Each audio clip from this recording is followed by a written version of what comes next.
Hey guys, welcome back. Today is going to be a recap and review of all of the curriculum we've used this year. So grab your coffee because it's going to be a long one.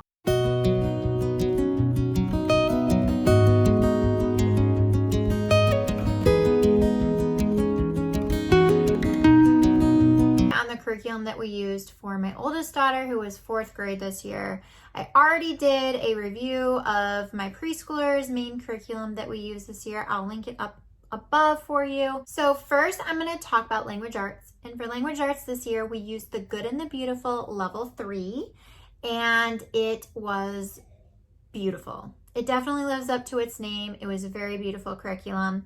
The Level 3 fit her really, really well.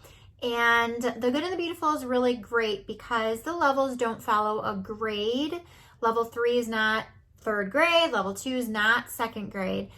There are level assessments on their website that you can give your child to determine what level is right for them. And they were very accurate.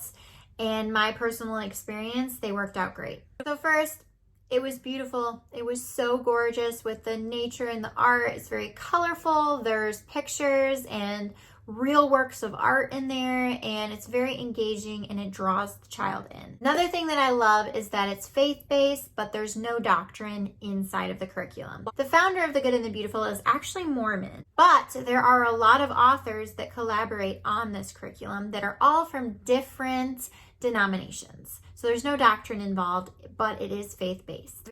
This curriculum was super easy to use. It's very open and go. You have your book, you open it up, it tells you what to read to the child, it tells the child what exactly to do.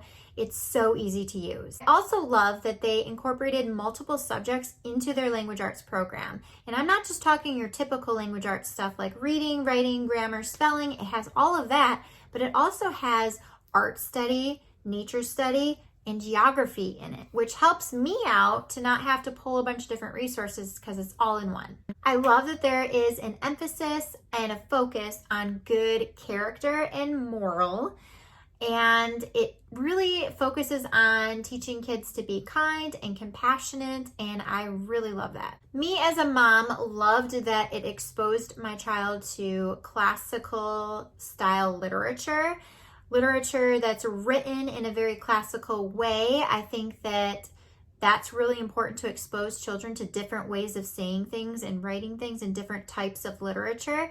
And the personal reader and the stories that were inside of the curriculum book itself were very old-fashioned. They were written for pioneer times and that sort of thing. And I really loved that. This particular level has its own separate poetry book that the child reads before every single lesson, and we loved the poetry. It was so fun. The spelling and the way that The Good and the Beautiful does its spelling is very unique and creative. They are doing yoga poses and doing spelling. They're writing with dry erase markers on the windows. They're jumping around. It's amazing, and it was so fun. Now I'm going to talk about some of the things that I didn't really love about it or that I would modify if I had a chance. First is that the lessons can be really wordy. And while that's not necessarily a bad thing, stories are a great thing to have in your lessons. It kind of would say one thing and explain a topic, and then it would go and ramble on and say the exact same thing again, but a different way. And it was just a lot. And it was to the point where it actually was confusing for us a lot of the times, especially when it comes to the grammar and the spelling rules. My daughter is very like, this is how you spell something, and she just knows that that's how you spell it. And it trying to teach her why it's spelled that way, it was just, I think that could have been done a little bit better. One of the biggest struggles we had with this curriculum was actually this spiral learning approach. And spiral learning sounds really awesome on paper. It's the way the information is taught is in a spiral formation. So they will introduce a concept or a topic one day. The next day they do something different. The next day they do something different. The next day they do something different. But eventually it comes back to that first topic and builds upon that. Now that might be great for a lot of different kids, but for my daughter, I think this is actually what made us struggle. Because my daughter is very forgetful. She forgets things very easily. And the fact that it took multiple lessons to come back to that first concept, she forgot what she learned in that first lesson. So we would spend extra time reviewing and basically redoing that lesson so that we could go on to the new lesson and build on that concept. And it was just really hard for her to retain the information that way. I think that she just isn't a spiral learning approach kid. So overall, we really enjoyed this curriculum. It was beautiful. It worked fairly well for us. The reason that we're not using it next year is, one, because I want to try a different approach. I want to try a mastery approach or more of a mastery style approach just to see if she does better with that. And number two, I looked at level 4, and level 4 is beautiful, but it's so writing intensive, which my daughter hates writing, hates it, and she's definitely not ready for more of it. And it also is more independent. It's more focused on getting the child to do things on their own. And she, this is our first year homeschooling. She's not ready to just take the reins. She wants me there kind of walking her through things. So she's just not ready for level 4. So we are doing something different next year. And if you watched my last video, you already know what that is. But I would like to come back to level 4, maybe the following year if she's ready for it, because it is a really, really beautiful level, and I really like the creative writing book that comes with it. So we'll see how it goes. For math, we used the Good and the Beautiful Math level 3, and again, the level was perfect for her. I love this math because it relates math to real life and nature. There was a lesson in particular in her math book called on fractals, and she loved it so much, just exploring the nature formations that are very mathematical, and they all follow the same mathematical pattern, and it's so cool. So stuff like that where it relates it to real life, the real world around you, real life situations that could actually happen, really helps the concept stick for her. It was beautiful. It's full color. Like I said, it's got art and beautiful pictures, and it's got like a story to follow, and it's amazing. It has a ton of games and hands-on manipulatives, which she really loves. She loves the days where we played games. It's very visual. It shows the child in a very visual way how to do math, and that was really helpful for us too. I loved that this math also gave her a lot of acronyms to remember things. For example, there is a lesson about learning about gallons and quarts and pints and cups, and they give you a little story about a farmer named Mr. Gallon, and he has 4 quails who had, and it breaks it down that way, and it just kind of helps kind of visualize and remember concepts. Another example is in the order of operations. They had a little story poem thing to remember the order of operations of solving equations, and stuff like that just adds so much value to a math curriculum. Okay, on to some things that I wasn't a fan of and I would change if I could. Some of the ways that they were having her solve certain problems were confusing and actually confused her more than helped her. Technique was confusing. For example, when she was doing time, they made it out that the clock was like a number line and you had to like skip count on this number line, and that was just really confusing. There were a lot of different things that just kind of, it was pointless. It was like so much more extra work than just solving the equation. I found that a lot of the times she just wanted to do the problem how the problem was. She didn't want to break it down into skip counting by 2s to get to the number. She didn't want to do all that. She just wanted to solve the problem. And so all of that extra work that they made her go through was tiring. Going along with that, it can be wordy. Just like the language arts, it can be worried. It over-explained concepts. It explained concepts to death. It just talked and talked and talked. So I found that a lot of times I had to kind of skim through it and kind of just explain it to her one way and just leave it at that, because the ongoing rambling was just, it was confusing. Some of the lessons were really long, and they had, they have their daily dose, which is like your warm up for the day.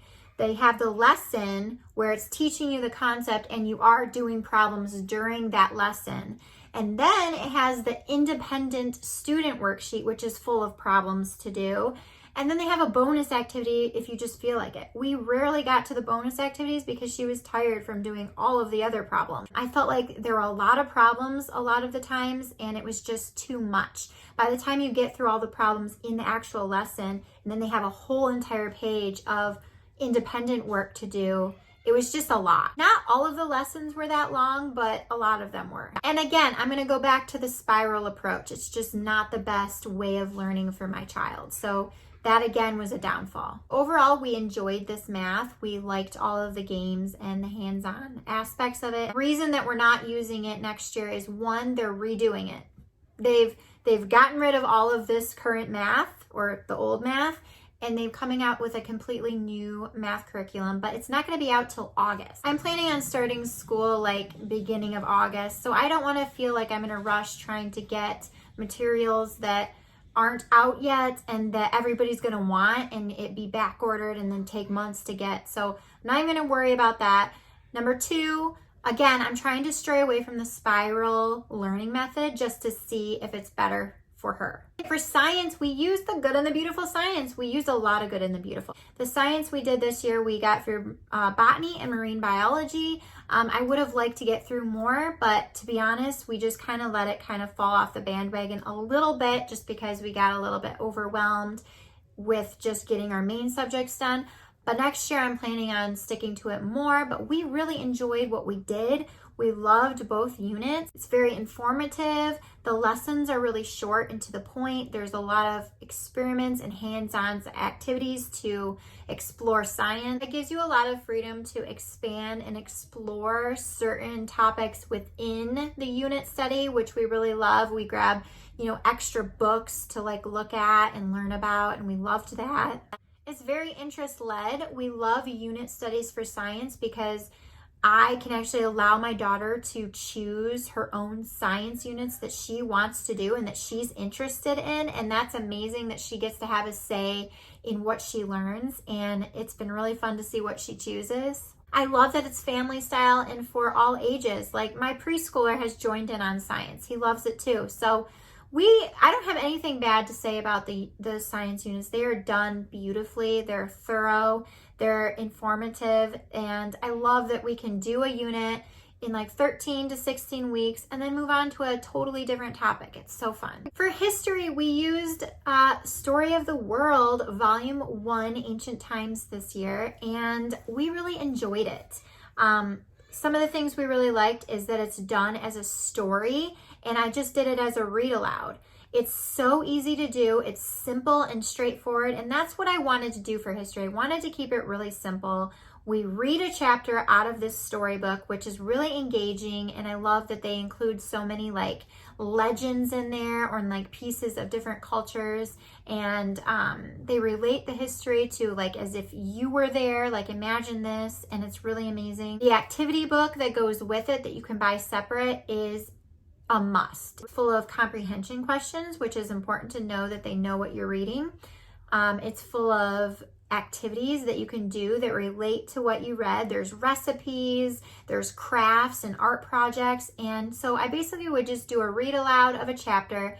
We do the comprehension questions, and then we pick one art project to do. And that really helped the history kind of come alive for her. I would love to come back to these. I think that they're really great. It's kind of like a broad view of history for the time period it's broken down into. There's 4 volumes, I believe. Next year, we want to focus on American history, and that is the only reason why I'm not moving on to the next volume next year, because that is Middle Ages, I believe, and just world history. And so next year, we're going to do American history and broad overview of America. That's it. So that's why we're not using it next year.